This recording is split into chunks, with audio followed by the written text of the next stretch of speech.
Subscribe करें और bell दबाएं ताकि कोई खबर रह न जाए।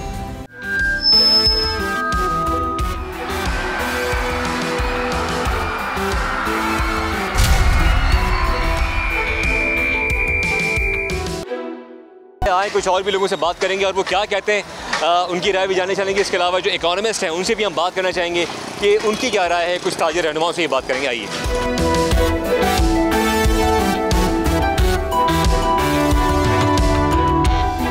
आपको समझते हैं आपने टैक्स पे कर रहे हैं, फाइलर या आप नॉन फाइलर है? पहले ये बताएं। हम नॉन फाइलर हैं। नॉन फाइलर है। आपकी सिम को ब्लॉक अगर कर देती है FBR तो क्या समझते हैं कितनी प्रॉब्लम होगी? ये फैसला ठीक है, 5 लाख से ज़्यादा सिमें ब्लॉक करने का कहा है FBR ने जो नॉन फाइलर्स की। जी, इसमें बहुत ज़्यादा नुकसान है। देखिए, अब तो पहले अगर वो हमारी क्या कहते हैं ब्लॉक कर देते सिमें, तो यहाँ पे हमें किसी को कॉन्टैक्ट करना हो, किसी की इमरजेंसी हो जाए, तो इसलिए हमारे सबसे बड़ा इशू तो ये होता है। बाकी जो डेली के ट्रैवल बेस करने वाले हैं, जो ट्रैवल करते हैं डेली, सबसे ज़्यादा इशू उनको होता है कि अगर एक जगह से दूसरी जगह उन्होंने जाना है तो किससे कॉन्टैक्ट करेंगे, कैसे कॉन्टैक्ट करेंगे। अस्सलाम वालेकुम जी, कैसे हैं आप? कैसे हैं? आपका नाम? हमजा नाम है। हमजा, ये मुझे बताएं कि आप फाइलर तो नहीं होंगे? नहीं, नॉन फाइलर। नॉन फाइलर हैं।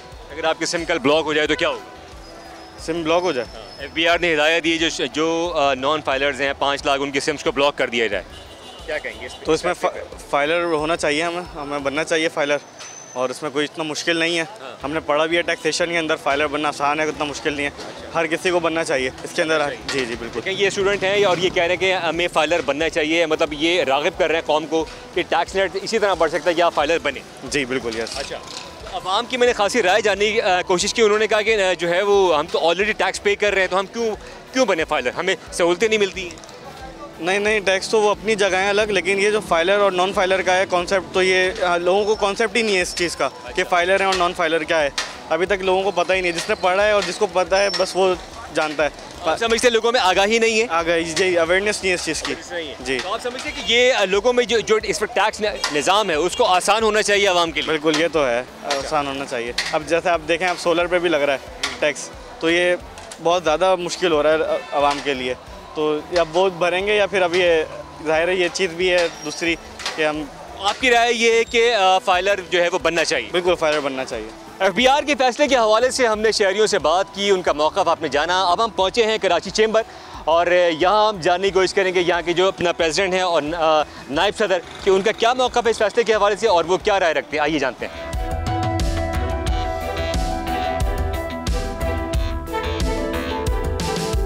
यहाँ हम बात करेंगे तनवीर अहमद बारी साहब से जो कि वाइस प्रेसिडेंट है कराची चैम्बर ऑफ कॉमर्स के। उनसे जानेंगे कि तनवीर साहब, ये जानना चाहूँगा कि ये जो FBR का डिसीजन है कि 5 लाख जो सिम्स हैं जो नॉन फाइलर्स की उसको ब्लॉक किए जाए, किस तरह देखते हैं इस फैसले को एज ए चैम्बर के वाइस प्रेसिडेंट, एंड क्या कहेंगे ओवरऑल किस तरह ये है और इकॉनमी को बढ़ा सकता है, टैक्स नेट को बढ़ा सकता है और जो फाइलर्स है उसमें इजाफा हो सकता है इससे? बिस्मिल्लाहिर्रहमानिर्रहीम। देखें, इस वक्त पाकिस्तान में जो है 30 लाख फाइलर हैं और मेरे हिसाब से जो है कम से कम भी जो है 50 लाख फाइलर होने चाहिए।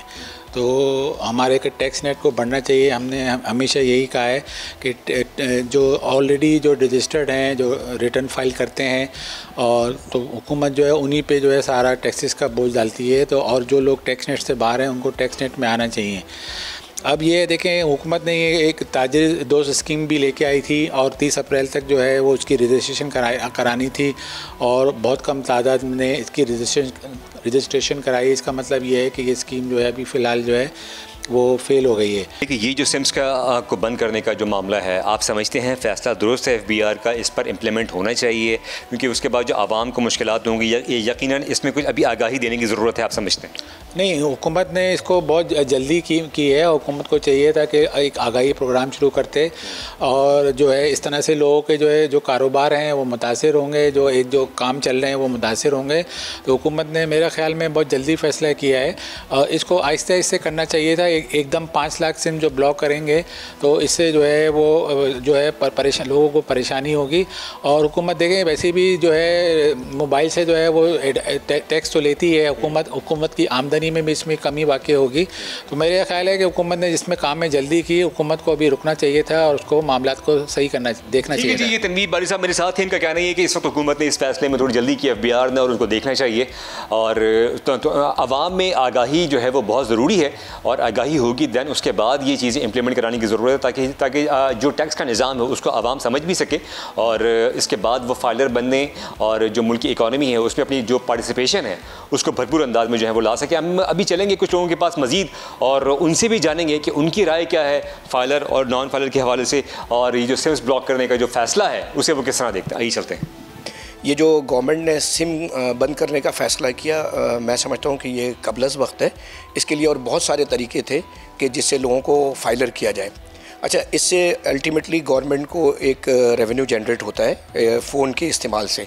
इसके अलावा आपके सामने कि जहाँ पर भी नॉन फाइलर जा रहे हैं तो उनसे आप भरपूर टैक्स ले रहे हैं, बल्कि डबल टैक्स ले रहे हैं। तो ऐसा नहीं है कि जो सिम चला रहे हैं वो टैक्स नहीं दे रहे। अगर आप किसी चीज़ की रजिस्ट्री के लिए जा रहे हैं तो वहाँ डबल टैक्स दे रहे हैं। आप बैंक का अगर देखें तो वहाँ पर भी उनसे टैक्स लिया जा रहा है, यानी हर जगह पर नॉन फाइलर से टैक्स लिया जा रहा है। तो हम अगर ये कहें कि वो लोग नॉन फाइलर हैं और टैक्स नहीं देते, तो ऐसा नहीं है, वो टैक्स दे रहे हैं। इसके तरीक़ेकार को थोड़ा सा वज़े करना चाहिए और इसके लिए अवेयरनेस प्रोग्राम बनाने चाहिए, अखबार में एडवर्टीज़मेंट देनी चाहिए कि हम मज़ीद उससे क्या क्या फ़ायदा उठा सकते हैं ताकि लोग FBR में रजिस्टर्ड हों। लोग FBR में रजिस्टर्ड होना चाहते हैं, फाइलर बनना चाहते हैं, लेकिन आप समझते हैं कि इस वक्त इनकम टैक्स डिपार्टमेंट के अंदर किस तरह का एक बाज़ार लगा हुआ है जो लोगों को परेशान करता है, जिसकी वजह से लोग इससे बचने की कोशिश करते हैं। जी नाज़रीन, आपने देखा कि लोग चाहते हैं कि टैक्स के सिस्टम को आसान बनाया जाए, उनके लिए सहल बनाया जाए ताकि वो उस चीज़ को समझ सकें। और एक अमूमी राय ये आई है कि लोगों के FBR को कि इस हवाले से आगाही फराहम करनी चाहिए थी और आगाही फराहम कर दिया। इस हवाले से जो है FBR ने बहुत जल्दी की है इस फैसले को सादिर करने में, और FBR अब क्या इक़दाम करता है ये देखना होगा। गुज़िश्ता दिनों सदर मुमलिकत आसिफ अली जरदारी के साथ MQM के वफ़द की कराची में मुलाकात हुई, जिसके बाद शहर कायद के अंदर MQM और पीपल्स पार्टी के इत्तेहाद की बातें गर्दिश कर रही हैं। ये वही दोनों पार्टियां हैं जो इलेक्शन से कबल एक दूसरे के खिलाफ सख्त जुमलों का इस्तेमाल कर रही थी, मगर इस मुलाकात के बाद ऐसा जाहिर होता है कि MQM और पीपल्स पार्टी का इत्तेहाद होता हुआ नज़र आ रहा है। इस हवाले से चलते हैं अवाम की जानिब और जानते हैं कि अवाम को पीपल्स पार्टी और MQM के इत्तेहाद से क्या फ़ायदे होंगे। आइए चलते हैं अवाम की जानिब और अवाम से जानते हैं। कराची में MQM और पीपल्स पार्टी की एक बार फिर इत्तेहाद की बातें हो रही हैं। सदर मुमलिकत से MQM की मुलाकात हुई है, तो इस हवाले से क्या राय रखते हैं आप? यार राय क्या रखेंगे, देखें मेरे ख्याल से पीछे भी जो वक्त गुजरा है उसमें भी हर पार्टी जो है वो अपने बेस पे काम करती है और जब वक्त आता है तो एक दूसरे के साथ ताउन करके और अपना काम निकाल लेती है। लेकिन आवाम वैसी की वैसी पिस रही है। महंगाई के दौर में किसी भी तरीके से देखने आवाम ही पिस रही है और कुछ भी नहीं हो रहा, तो मेरे ख्याल से कोई फ़ायदा नहीं है इसका। ये 12-13 साल से यही चलता हुआ आ रहा है पूरे कराची में, और आप लोग देख ही रहे हैं कि आए दिन जो है वो सिर्फ छोटे से मोबाइल खातिर एक जान चली आती है। तो ये नामुमकिन सी बात है, जब तक हमारे बड़े इदारे कुछ काम ना करें तब तक ये मसले का हल नहीं निकल सकता। जी बहुत अच्छा ये इक़दाम होगा, क्योंकि अगर पॉलिटिकल स्टेबिलिटी होगी मुल्क में तो शहर भी तरक्की करेगा, मुल्क भी तरक्की करेगा। नहीं तो आपको पता है ये पॉलिटिकल पार्टीज़ आपस में एक दूसरे की टांग खींचने में लगी रहती हैं, तो इसमें आम शहरी आम आवाम पिसती रहती है।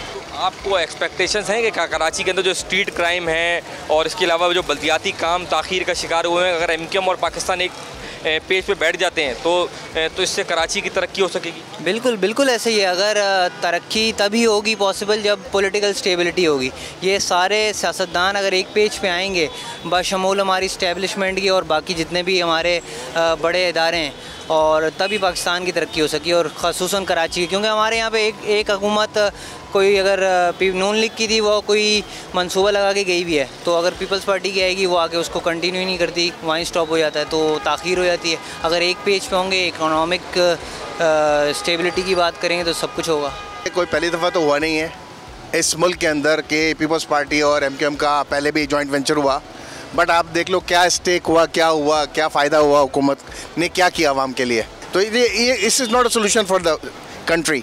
बात ये है कि आप कोई पॉजिटिव काम करें ना, आप तो सिर्फ टांग खींचने में लगे लोगों की, कोई पॉजिटिव काम कर नहीं रहा, कोई अच्छा काम करें। अभी आपने जो है 8 रुपये कुछ पैसे यूनिट बढ़ा दिया है, 5 रुपये उधर कम कर दिया है, मतलब आप उसको ग्रेजुअली देखें ना, तो वो आप 8 रुपये बढ़ा के 5 रुपये कम करके 3 रुपये को कहाँ ले गए आप? अजी देखिए, आपने सुना आवाम के MQM पाकिस्तान और पीपल्स पार्टी के इत्तेहाद के हवाले से मिले जुले तासुरात। इन हवाले से अब हम चलते हैं सियासी जमातों की जानिब और उनसे जानते हैं कि कराची में होने वाली मुलाकातों के बाद जो इत्तेहाद की बातें हो रही हैं उस हवाले से सियासी जमातें क्या राय रखती हैं। जी इस टाइम पे हम पाकिस्तान पीपल्स पार्टी के सीनियर रहनुमा नजमी आलम के साथ मौजूद है, इनसे जानते हैं सर ये क्या बातें हो रही हैं शहर में कि सदर साहब के साथ जो MQM की मुलाकात हुई है उसके बाद कहा जा रहा है कि MQM और पीपल्स पार्टी इत्तेहाद में बनने जा रही हैं, तो क्या ऐसा होने जा रहा है? MQM से भी मिले, इत्तेहाद कुछ नहीं होने जा रहा, लेकिन पॉलिटिकल व्यूज़ एक दूसरे एक्सचेंज है। वरना हमें अभी इस वक्त सिंध में हमें किसी के इत्तेहाद की ज़रूरत नहीं है, ना हम करने जा रहे हैं किसी से इत्तेहाद। नजमी साहब ये बताइएगा, जो शहर में स्ट्रीट क्राइम बढ़ रहा है, हालात ख़राब हो रहे हैं, तरक्याती काम नहीं हो रहे, तो क्या ऐसा कराची की आवाम समझे कि ये जो मुलाकातें हो रही हैं सियासी MQM की और पीपल्स पार्टी की, इससे कराची वालों को फ़ायदा होने वाला है? इन मुलाकातों से फ़ायदे या नुकसान की बात नहीं। मुलाकातें, आज हमारी कैबिनेट की मीटिंग थी कराची में के सिंध पुलिस के हवाले से, लॉ एंड ऑर्डर के हवाले से बहुत बड़े पैमाने पे गाड़ियों का, इन तमाम चीज़ों की कैबिनेट ने अप्रूवल दी है, जिसके बाद यकीनन से पुलिस के जो पास जो मज़ीद उस मुस्तहकम होगी। इससे पिछले 2 दिन पहले रेंजर्स को भी दोबारा इख्तियारात बढ़ाए गए हैं और लॉ एंड ऑर्डर को बेहतर करने की कोशिश कर रहे हैं। हाँ, ख़राब हैं, लेकिन अब उसको हम बेहतर करने की कोशिश कर रहे हैं। और इसीलिए मैं 2 दिन की लास्ट कैबिनेट मीटिंग्स की, परसों की और आज की बता रहा हूँ कि उसमें पुलिस को की जो भी डिमांड थी गाड़ियों की, इसकी, वो सारी उनको प्रोवाइड की गई है, ताकि ज़्यादा गश्त हो सके, ज़्यादा पुलिस एडवांस अपना काम कर सके। गाड़ियाँ पुरानी हो गई हैं, उनको बहुत बड़े पैमाने पे गाड़ियाँ दे रहे हैं इसीलिए कि वो अपनी कार्रवाई कर सकें। तो हम लॉ एंड ऑर्डर सही कर देंगे इंशाल्लाह। आज देखें, ये सुना आपने, ये थे पाकिस्तान पीपल्स पार्टी के सीनियर रहनुमा नजमी आलम साहब, जो बता रहे थे कि MQM और पीपल्स पार्टी में कोई इत्तेहाद नहीं होने जा रहा। सिर्फ सदर मुमलिकत आसिफ अली जरदारी पूरे पाकिस्तान के सदर हैं, तो तमाम सियासी जमातों से मुलाकात कर रहे हैं। तो अब इस हवाले से जानने के लिए हम चलते हैं MQM पाकिस्तान की जानिब और उनसे जानते हैं कि इस इत्तेहाद के हवाले से उनकी क्या एक्सपेक्टेशंस हैं, वो क्या चाहते हैं, क्या उनका इत्तेहाद हो और कराची वालों को क्या चीज़ें डिलीवर हो सकें। हम पहुँच चुके हैं MQM पाकिस्तान के मरकज़ बादराबाद पर। 2 रोज़ कबल आसिफ अली जरदारी और MQM के दरमियान जो मुलाकात हुई थी, उसमें गर्दिश की जा रही है शहर में कि MQM और पीपल्स पार्टी के दौरान इत्तेहाद हो चुका है। तो आइए हम इस चलते हैं। इस टाइम हमारे साथ MQM के सीनियर रहनुमा और अपोजिशन लीडर अली खुर्शीदी मौजूद हैं। सर, क्या होने जा रहा है? एक परसेप्शन क्रिएट हो गया है, आवाम बातें कर रही है चौराहों पे और होटलों में बैठ के कि MQM और पीपल्स पार्टी फिर एक होने जा रहे हैं। तो क्या ये एक अच्छा साइन होगा अगर MQM और पीपल्स पार्टी एक हो जाती है? सबसे पहले तो बहुत बहुत शुक्रिया। और जो बात की है कि जी एक वाली, नहीं जनाब, सदर पाकिस्तान जनाब आसिफ अली जरदारी साहब के पास MQM का डेलीगेशन गया था और उसका प्राइम फोकस क्या था? प्राइम फोकस ये था कि जो शहर कराची के साथ बिलखुसूस स्ट्रीट क्राइम की जो वारदातें हो रही हैं, उसको लेके हमने कराची का नोहा पेश किया उनके आगे। और ना सिर्फ लॉ एंड ऑर्डर की, अमन व अमान की जो सूरत हाल है उसको हमने फोकस रखा, इसके अलावा दीगर ये कराची जो है वो अब कचराची बन चुका है, लोग ये भी डिस्कस कर रहे हैं। कराची जो है वो खंडरात का मंजर पेश करता है, कराची के कुछ इलाके ये भी लोग डिस्कस कर रहे हैं। ये सारा नोहा हमने सदर पाकिस्तान के सामने रखा है और हम उम्मीद करते हैं कि सिंध की जो सूबाई हुकूमत है वो भी पीपल्स पार्टी के पास है, तो हम एक्सपेक्ट करेंगे कि बेटर सेंस प्रिवेल करे और शहरी सिंध की मेजॉरिटी नुमाइंदा जमात जो है वो मुत्तहिदा कौमी मूवमेंट पाकिस्तान इन 2024 के इलेक्शन के बाद। तो हम चाहेंगे कि हम एक अच्छा वर्किंग रिलेशनशिप चाहते हैं पाकिस्तान पीपल्स पार्टी के साथ, और अगर वो हम करने में कामयाब हो गए तो यकीनी तौर पे शहरियों का फ़ायदा होगा, और अगर नहीं तो देखिए 15 सालों से तो चीज़ें ख़राब होती ही जा रही हैं। तो अब पॉइंट ऑफ नो रिटर्न पे आ चुकी है लोगों की पॉलिटिक्स, बड़ी जमातों की पॉलिटिक्स। तो हमें अब बेहतर फ़ैसले करने होंगे और मकबूल फ़ैसले वही होते हैं जो आवाम में मकबूल होते हैं। तो रिसीविंग एंड पे मौजूद है शहर कराची, सिंध की सूबाई हुकूमत पीपल्स पार्टी के पास है। फ़ैसला उन्होंने करना है कि वो किस अंदाज से अपनी सियासत को कैरी करते हैं।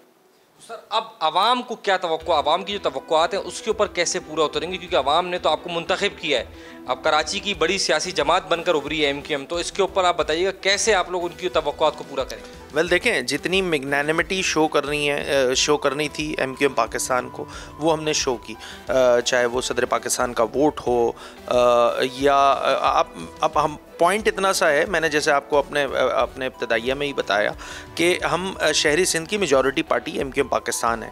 ये शहरी देही की जो खलीज बन चुकी है उसको दूर करने में भी हम किरदार अदा करने के लिए तैयार हैं। और हम क्या चाहते हैं, हम एक अच्छा वर्किंग रिलेशनशिप चाहते हैं पाकिस्तान पीपल्स पार्टी के साथ। देखिए, शहर में पिछले 10 सालों से रोज़गार नहीं मिला इन शहरियों को।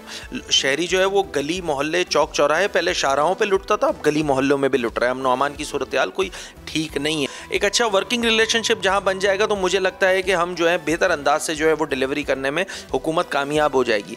इनकी इंटेंशन, इनकी नीयतों पे मैं शक व शुबात, देखिए 10 साल पूरा मौजूद है पीपल्स पार्टी का कि उन्होंने इस सूबे में और स्पेसिफिकली शहरी सिंध की मैं बात कर लूँ, कराची की बात कर लूँ, क्या किया वो भी सबके सामने। हम चाहते हैं कि माजी को भुला के पॉजिटिविटी के साथ हम आगे चलें ताकि शहरियों का भला हो सके। सूबे में रहने वाले कराची तक कश्मीर सभी परेशान हैं, तो हम चाहते हैं कि हम उनका सपोर्टिंग एंड बन के उनको अच्छे मशवरे दें ताकि इस सूबे की आवाम की बेहतरी के लिए मिलकर काम किया जा सके।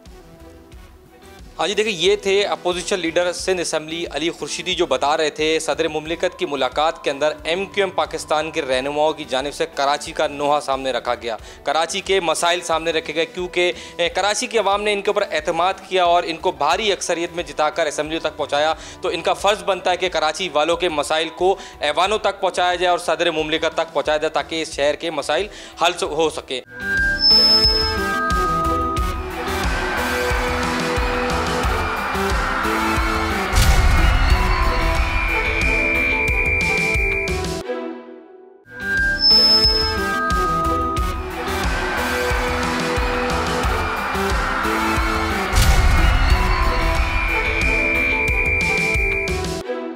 Welcome back.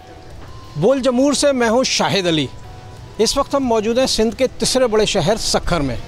सक्खर के गिरदो अतराफ़ में जो अज़ला हैं कंदकोट, कश्मोर, घोटकी, शिकारपुर बदअमनी की लपेट में है। डाकुओं ने लोगों का जीना दूभर कर दिया है।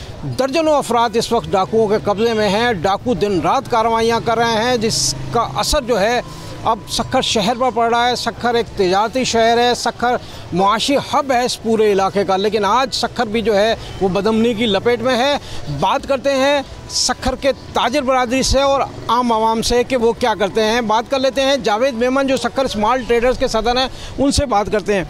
आप बताइए, बदअमनी तो बहुत ज़्यादा हो गई है, सक्खर भी बदअमनी की लपेट में आ गया है। देखें इस वक्त सक्खर वाक़ई में बहुत बदअमनी की लपेट में। आप देखें कल एक बहुत बड़ा वाक़या हुआ है, ये ज़िंदगी का तारीख का सबसे बड़ा वाक़या है जो कि पनवा किल के अंदर डाकू घरों में घुस के सारा सफाया किया, लूट मार की और उसके बाद एक 7 साल बच्चे को जो लेके गए अपने साथ। ये एक बहुत बड़ा है वाक़या। आम इधर सक्खर शहर के ताजिर बिरादरी महफूज नहीं है। दिन ब दिन लूट मार की वारदातों में बहुत ज़्यादा इजाफा होता जा रहा है। हम के ताजिर बिरादरी बहुत इस वक्त परेशानी के आलम में है कि ये किस तरीके से और क्या होगा आगे, और ये सिलसिला समझ में नहीं है, समझ में नहीं आ रहा है सिलसिला। बिल्कुल दुरुस्त बात है। बात कर लेते हैं ज़हीर भट्टी से, ये भी ताजिर रहनुमा है। आप बताएं क्या होना चाहिए। पुलिस ऑपरेशन तो कर रही है सर, पुलिस तो ऑपरेशन कर रही है, पर कहाँ कर रही है, उसके रिजल्ट क्या आ रहे हैं हमें तो कुछ नज़र नहीं आ रहा। आए दिन फेसबुक पे डाकू लाइव आके वीडियोस दे रहे हैं असले के साथ, तो ये कौन से ऑपरेशन है। तो अगर आपसे देखें डाकू कितने होंगे, 400, 600, 1000, आपसे कंट्रोल नहीं हो रहे। आप इतनी बड़ी हमारी फोर्स है, दुनिया की नंबर 1 फौज है हमारी, आप उसको उतारें। उनके पास असले की कमी नहीं है, उनके पास लॉन्चर्स भी हैं, हेलीकॉप्टर्स भी हैं, टैंक भी हैं, वो पूरे सफाया कर दें कि दफ़ा क्यों नहीं सफाया होने दिया जा रहा है। कौन नहीं चाहता कि डाकुओं का सफाया हो। डाकुओं का सफाया नहीं हो पा रहा है। बहैसियत आम आवाम आप क्या कहते हैं, क्या सूरत हाल है। सर इस टाइम हालात के हिसाब से तो ज़िंदगी बड़ी पेचीदा है, और इसके के बाद जो ये अमन अमान की सूरत हाल हुई है इसमें तो आवाम बिल्कुल मायूस हो चुके हैं। यहाँ रोडों से बसों के कैलेंडरों को, वैगनों के ड्राइवरों के कैलेंडरों को उतारा जा रहा है। अगर ये रोडों पे बंदे महफूज नहीं हैं तो फिर पाकिस्तान के किस हिस्से में महफूज है। एक पनवाकिल का वाक़या हुआ, किसी के घर से लूटमार करने के बाद एक बच्चे को उठा लिया गया है। लेकिन ये सर ये तो बिल्कुल सिचुएशन बिल्कुल अनसर्टेड हो गई है। लेकिन भाई ने एक जिक्र किया था कि फ़ौज का आना चाहिए, फ़ौज का ऑपरेशन करना। पाकिस्तान की नंबर 1 फ़ौज है, पाकिस्तान की सूरत-ए-हाल कंट्रोल करने के लिए बहुत अच्छा ऑप्शन है। भाई ने सही बोला कि फ़ौज को उतारा जाए, हमारी ऑपरेशन फ़ौज को उतारा जाए। अच्छा, क्या पुलिस जो है वो आप क्या नाकाम समझ रहे हैं, पुलिस को क्या समझ रहे हैं। देखें गवर्नमेंट एक तो महंगाई है, महंगाई के हिसाब से अमन अमान जो गवर्नमेंट नहीं करवा सकती, आखिर क्या होगा। ये सिंध का तीसरा बड़ा शहर सक्खर है जो सेंटर लगता है पंजाब और सिंध का। इसमें अमन अमान के लिए कोई हमारे पास गवर्नमेंट के उपाय नज़र नहीं आ रहे हैं जो अमन करवा दे। आए दिन वारदातें लगी पड़ी है, पहले ही कारोबार ठिप लगे पड़े, आए दिन वारदातें बढ़ती जा रही हैं। हमें ये समझ में नहीं आ रहा ऑपरेशन कहाँ हो रहा है, कौन कर रहा है, समझ में नहीं आ रहा है। ये चीज़ कब तक अमन होगा, सांस कब लेंगे हम आवाम, अमन कब होगा। ये बात बिल्कुल दुरुस्त बात है। और अमन कायम करने वाले हैं पुलिस अफसरान जो ऑपरेशन में हैं। आइए बात करते हैं ऐसे पुलिस अफसर से जो इस वक्त ऑपरेशन में मौजूद हैं और डाकुओं के ख़िलाफ़ उन्होंने कुछ कामयाबी भी हासिल की है। हम बात कर रहे हैं एसएसपी शिकारपुर इरफान समो की, जो इस वक्त ऑपरेशन में मौजूद हैं और ऑपरेशन के ज़रिए उन्होंने कुछ डाकुओं का सफाया भी किया। आइए बात करते हैं एसएसपी शिकारपुर इरफान समो से कि वो क्या कर रहे हैं और उनकी क्या प्लानिंग है डाकुओं के ख़िलाफ़। आइए। बालाई सिंध में कंदकोट, कशमोर, शिकारपुर, घोटकी और सक्खर अब डाकुओं की जद में है, लेकिन शिकारपुर एक ऐसा ज़िला है जहां भरपूर तरीके से डाकुओं के ख़िलाफ़ ऑपरेशन भी हुआ है और कई नामी गिरामी डाकू इसमें मारे भी गए हैं, कुछ ज़ख्मी हुए हैं, गिरफ़्तार हुए हैं। हमारे साथ मौजूद हैं इस ऑपरेशन को लीड करने वाले एसएसपी इरफान समो। इन्होंने शिकारपुर में वो ऑपरेशन कच्चे में किया है। बात कर लेते हैं इरफान समो साहब से। इरफान साहब, ये बताइएगा कि कितने डाकुओं के गिरोह इस वक्त जो है शिकारपुर में सरगर्म अमल है कच्चे में, और उनके पास तो बड़ा भारी असला है, तो कैसे पुलिस उनका मुकाबला कर रही है जबकि पुलिस के पास इतना जदीद असला नहीं है? देखिए, हिस्टोरिकली डाकू का ख़ात्मा पुलिस नहीं किया है। माजी में भी यही पुलिस सिंध पुलिस थी जिसने डाकू को ख़त्म किया, और अभी भी हम इनके जो भारी असला जो इनके पास मौजूद है हम उससे बिल्कुल नहीं डर रहे। इसी हालात में भी जो पुलिस वहाँ पर काम कर रही है अगेंस्ट डाकोइट्स, उनके पास हालांकि लेटेस्ट किस्म की वेपनरी है, लेकिन उसके बावजूद भी शिकारपुर के अंदर जो हम ऑपरेशन कर रहे हैं उसमें आपने भी रिपोर्ट किया है कि कोई 4 डाकू मारे गए हैं जिनके पास भी ये वेपन मौजूद थे जो हैवी किस्म के, और 9 डाकू जो है वो अभी तक ज़ख्मी हुए हैं कच्चा एरिया में ऑपरेशन के दौरान। तो असला उनके पास बेशक हो, लेकिन जो स्ट्रेटजी, जो हौसला सिंध पुलिस के पास है, जो रिसोर्सेज सिंध पुलिस के पास है, जो स्टेट के पास है, मेरे ख्याल में वो सफिशेंट है। तो वो इस रिसोर्सेज के साथ, स्टेट के साथ कोई भी सामना नहीं कर सकता। अच्छा, वो डाकुओं के गिरोह हैं कौन से, कौन कौन से गिरोह जो इस वक्त सरगर्म अमल है? देखिए, इसमें मुख्तलिफ किस्म के जो गैंग्स हैं, जो गिरोह हैं वो ऑपरेट कर रहे हैं, जिसमें सब्ज़ोई गैंग्स हैं, जिसमें तेगानी जो मुख्तलिफ गैंग्स हैं, इनके फिर सब गैंग्स और भी जो छोटी छोटी जो ना वो ऑपरेट कर रही होती हैं कच्चे के इलाके में। ये स्पेशली दरियाए सिंध के साथ साथ जो जंगल एरिया है बेसिकली ये इनके हाइड आउट्स बने हुए वहाँ पर, ये वहाँ पर ऑपरेट कर रहे होते हैं। और अल्हम्दुलिल्लाह अभी तो ये जिस तरह शुरू में ये शहर की तरफ निकल के आते थे मुसाफिर को अगवा करना, उसमें भी एक वाज़ेह कमी आ गई है। अभी शहर की तरफ इनकी जो मूवमेंट है वो बहुत कम हो गई है। अब बिल्कुल दुरुस्त बात है कि जब पुलिस ने सख्त ऑपरेशन किया है शिकारपुर कच्चे के इलाकों में और इतने बड़े बड़े डाकू जो हैं मुकाबले में हलाक हुए हैं, तो उसके बाद डाकुओं का हौसला भी टूटा है। और अब जिस तरह शिकारपुर ज़िले में भरपूर अंदाज से वारदातें हो रही थी उनमें भी वाज़ेह कमी आई है, और उसकी बड़ी वजह जो है शिकारपुर पुलिस का जुर्रतमंदाना ऑपरेशन है, जिसको ये एसएसपी शिकारपुर इरफान समो लीड कर रहे हैं।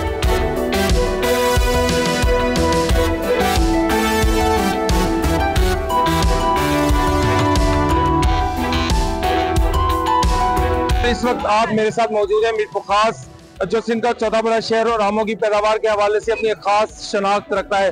इसलिए हमको भी यहीं से मुतारिफ कराया गया था। ये तारुफ पूरी दुनिया में मीरपुर खास का जाता है, लेकिन मीरपुर खास की आवाम जो बुनियादी सहूलियात से कई दहाइयों से महरूम चली आ रही है। ऐसे में चंद रोज कबल सिंध हुकूमत की जानिब से पीपल्स बस सर्विस का मीरपुर खास में इफ्तिताह किया गया और 5 बसें जो हैं वो मीरपुर खास की सड़कों पर दौड़ती नजर आ रही हैं।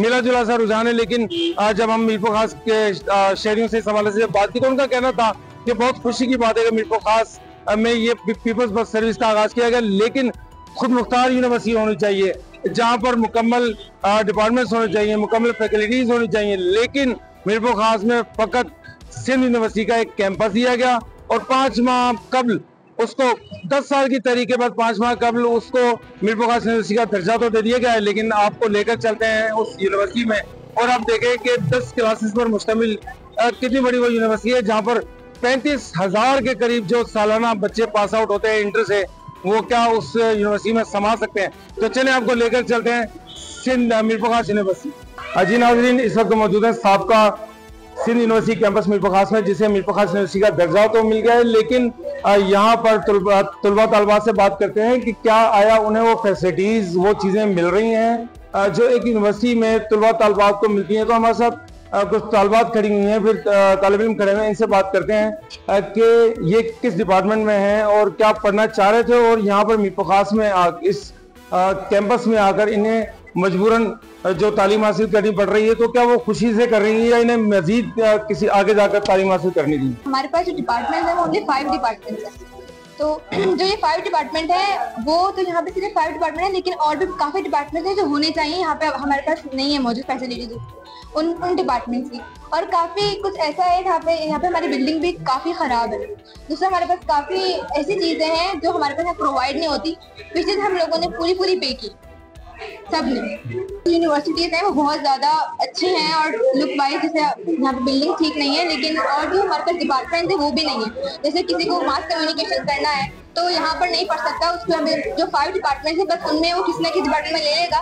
उसके बाद मेरे पास में इतनी फैसिलिटी भी मौजूद नहीं है, हमें आउट ऑफ सिटी जाना पड़ता है। लाइट की सबसे पहले सहूलियत होनी चाहिए लाइट की, क्योंकि हमारी पढ़ाई बहुत ज़्यादा डिस्टर्ब हो रही है। और पानी की सहूलियत होनी चाहिए, बिल्डिंग लुक वाइज वगैरह चाहिए। हमारे साथ मौजूद हैं इस मीर खास यूनिवर्सिटी के रजिस्ट्रार साहब यूसुफ साहब, इनसे बात करते हैं कि सर यहाँ पर आइए, इनसे चंद सवाल करते हैं। सर ये बताइए कि मीर खास ये जो आपका यूनिवर्सिटी है इसमें टोटल जो तलबा तलबात हैं उसकी कितनी रजिस्ट्रेशन है अभी? यहाँ पे 1 साल के जो बच्चे आते हैं हमारे पास 3 डिस्ट्रिक्ट से, वो होते हैं 266, यानी 1 साल की जो है तकरीबन डिस्ट्रिक्ट मीर खास, डिस्ट्रिक्ट उमरकोट, डिस्ट्रिक्ट थरपारकर, इनके हवाले से जो हमारे पास 266 बच्चे आने हैं ये हैं। और सिर्फ बाकी सीटें हैं जो 44 सीटें हैं IT, CS, कॉमर्स, BBA और इंग्लिश के लिए। इसमें मज़ीद इजाफा होना चाहिए। हमें अकोमोडेशन की ज़रूरत है, यहाँ पे जो क्लासरूम कम है, इसलिए ये जो हुकूमत सिंध का काम है प्लीज़ हमसे कोऑपरेशन करें। ये क्योंकि बच्चे बिल्कुल जो पास आउट हो रहे हैं वो तकरीबन 30,000 के करीब, तकरीबन 30,000 के करीब हैं जो इंटर करके जाते हैं। मैंने यूनिवर्सिटी भी है, लेकिन ये उनका अपना घर है, अपनी यूनिवर्सिटी है, इस हवाला से ये तो इसमें मजीद इजाफा होना चाहिए। सर तालिबात को क्या परेशानी का सामना करना पड़ता है, क्योंकि जब उनके पेरेंट्स फैसला करते हैं कि हमारी जो बेटियां हैं, बहनें, बच्चियां हैं, उनको दूसरे शहरों में जाकर तालीम हासिल करने के लिए मुश्किलात का सामना करना पड़ता है, तो ऐसा होता है कि वो फिर मजबूरन अपने बच्चों को मना कर देते हैं आगे आला तालीम हासिल करने? बिल्कुल, अगर बच्चे जो चाह रहे हैं मास कम्युनिकेशन होना चाहिए, केमिस्ट्री होना चाहिए, अदरवाइज डिफॉर्मेसी हैं, बहुत सारे जो ऐसे सब्जेक्ट हैं यहाँ पे मौजूद नहीं है। ये हुकूमत से रिक्वेस्ट करते हैं और बच्चों की डिमांड भी है कि यहाँ पे वो मजीद जो डिपार्टमेंट लाए जाए। लेकिन आप बिल्डिंग की हालत देखें, ना लाइट है ना कुछ है, ठीक है।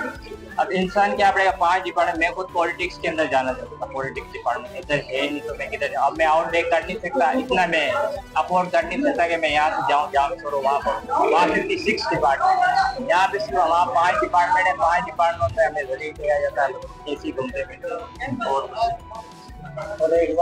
जी बिल्कुल। यहाँ पर जो तलबात का कहना है कि डिपार्टमेंट्स की सबसे बड़ी तंगी है, यहाँ पर पॉलिटिकल साइंस पढ़ाई नहीं जाती है, मास कम्युनिकेशन नहीं करवाया जाता है, और बहुत सारे और ऐसे डिपार्टमेंट है। 50 डिपार्टमेंट टोटल होते हैं, जिसमें से यहाँ पर सिर्फ 5 हैं। ये 2 चीज़ें चाहिए, एक चाहिए बिल्डिंग, बुर्ज खलीफा नहीं मांग रहे हम, बिल्डिंग मांग रहे यूनिवर्सिटी, वो मिल जाए, और दूसरे तजुर्बेकार टीचर। यहाँ पर जो हमारी तलबात से बात हुई तो उनका मुतफर्रिक चीज़ों पर जो है ना वो इज़हार ख्याल था कि सबसे पहले तो बिल्डिंग, यहाँ पर बहुत छोटी सी बिल्डिंग है, 10-12 टोटल कमरे हैं जिनको 2 हिस्सों में तकसीम करके 20 क्लासेस बनाई गई हैं। एक यूनिवर्सिटी की 20 क्लासें, ये एक सोचने की बात है। उसके बाद फिर लाइट, यहाँ पर जब भी मैं आया हूँ बिजली यहाँ पर मौजूद नहीं होती है। कुछ काम चल रहा है वाबड़ा की जानिब से तो सुबह 9 बजे से लेकर 3 बजे तक लाइट मौजूद नहीं होती है। बच्चे क्लासरूम में गर्मी में पढ़ रहे होते हैं, पसीनों में शराबूर होकर पढ़ रहे होते हैं, लेकिन यहाँ पर वो अपनी हाजिरी को मुकम्मल बनाते हैं। तलबात से बात हुई तो सबका ये कहना था कि हमें फुल फ्लेज यूनिवर्सिटी दी जाए जिसमें मुकम्मल डिपार्टमेंट्स हों, हमें परेशानी का सामना ना करना पड़े। डिग्री हासिल करनी है, ट्रांसक्रिप्ट लेनी है, कुछ भी करना है तो हमें जाम शोरो जाना पड़ता है, लेकिन हमारे मीर खास में हमें सहूलियत मिले तो फिर हमें इस तरह के धक्के खाने ना पड़े। तो नाज़रीन, बात यह है कि हर शहर में, पाकिस्तान के हर ज़िले में, हर मीर खास डिविजनल हेडक्वार्टर है, तो हर हुकूमत की ये कोशिश होती है कि वो अपने छोटे से छोटे शहर को अच्छे तालीमी इदारे दे, अच्छे तालीमी इदारे फराम करे जहाँ पर नौजवानों की काउंसलिंग हो सके, नौजवान वहाँ पर तालीम हासिल कर सके और मुल्क का नाम रोशन करने के लिए मुख्तलिफ इदारों को ज्वाइन कर सके।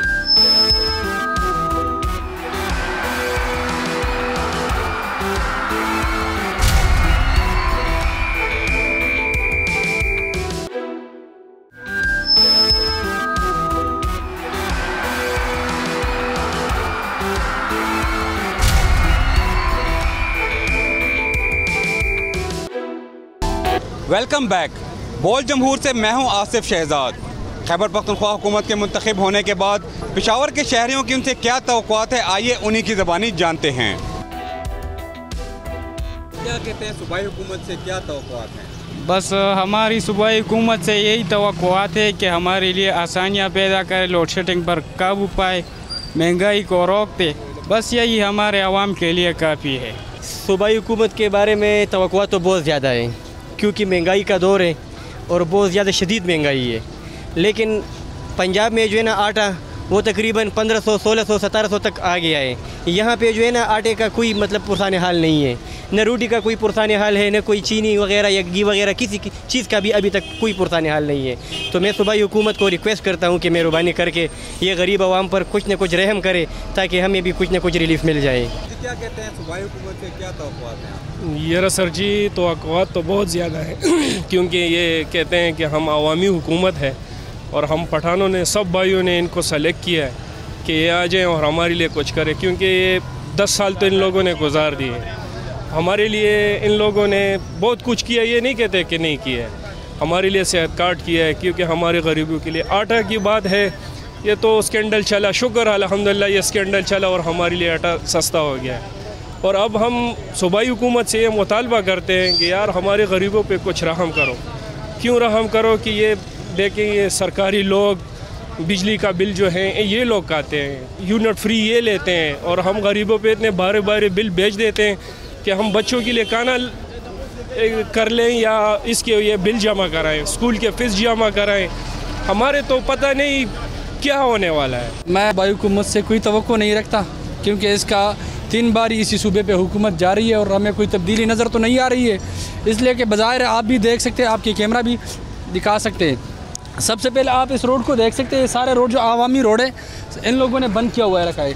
ये कब्ज़ा माफिया जैसा है ना, ये देखें, आप सब दिखा सकते हैं कैमरे वाले, सारे रोड बंद कर दिया इन लोगों ने। ये आम लोग के लिए कितनी तकलीफ दे, इस पर गाड़ी गुजरे या आम आदमी गुजरे, गाड़ी गुजरे या आम आदमी गुजरे तो बहुत तकलीफ़ है, लोगों को तकलीफ़ है। वोट की ताकत से आए, खुदारा खिदमत करे लोगों का।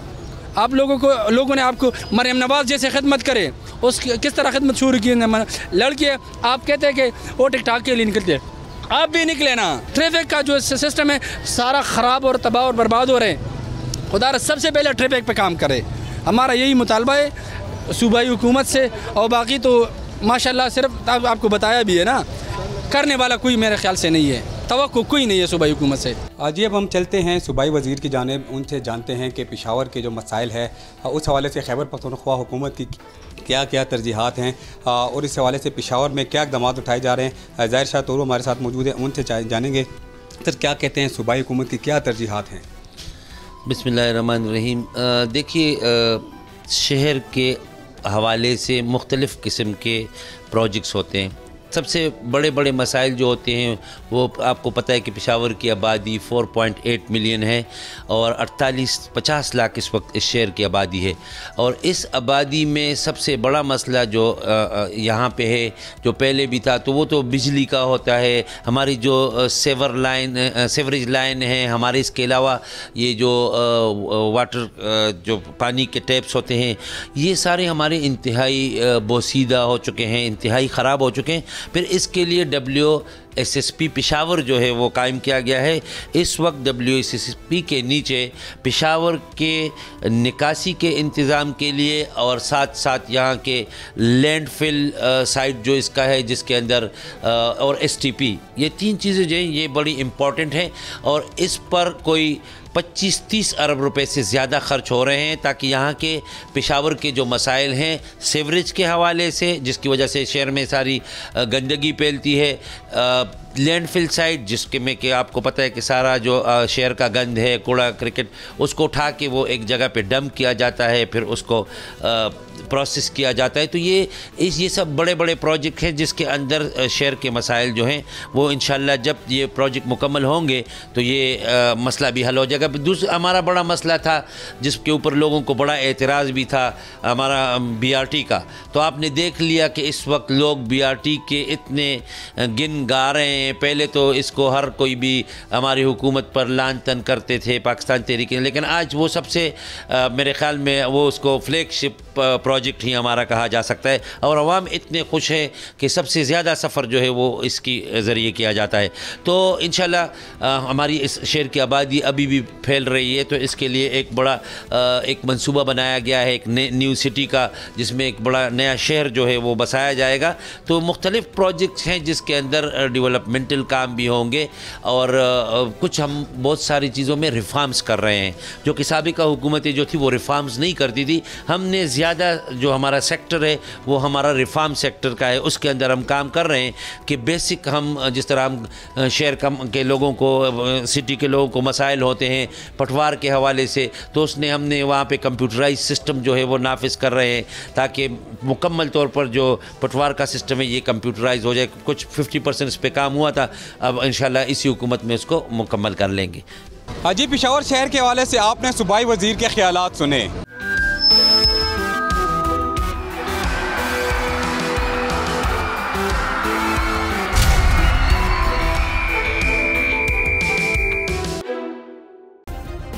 सब्सक्राइब करें और बेल दबाएं ताकि कोई खबर रह न जाए।